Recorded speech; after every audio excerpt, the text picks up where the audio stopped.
It called to mind Bill Clinton's sublimely evasive remark when questioned about the veracity of statements he had made about the nature of his relationship with Monica Lewinsky. "It depends upon what the meaning of the word is," said the president.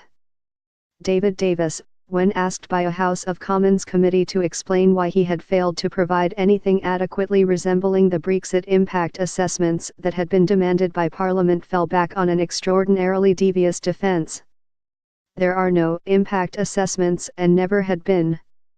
The Secretary of State did not deploy air quotes in his testimony, but the implied inverted commas carried the full weight of his argument.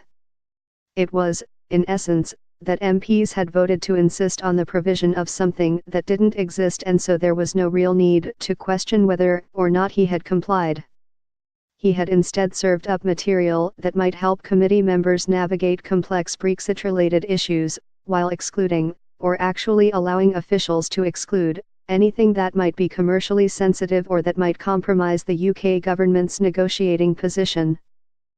But, in Davis's terms, that is not the same as an impact assessment, and MPs' disappointment at the quality, breadth, and detail of their hoard stems from some unfortunate misunderstanding.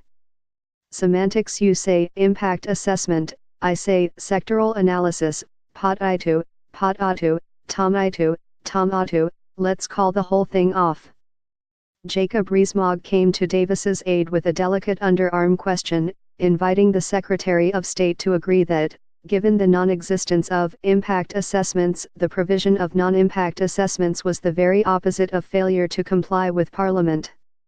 It was, indeed, going above and beyond the call of duty, an act of magnanimous transparency. If anything, the fault here lay with opposition MPs for having the temerity to request sight of an invisible thing. Davis demurely agreed. So how did this misunderstanding arise? Davis had previously referred to work undertaken in excruciating detail to consider the economic consequences of quitting the EU under various scenarios and for various sectors of the economy. But he claims never to have called them impact assessments.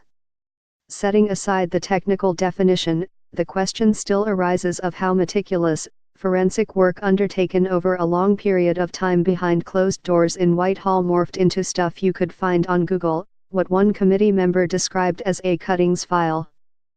One explanation is that the redactions removed all the valuable material.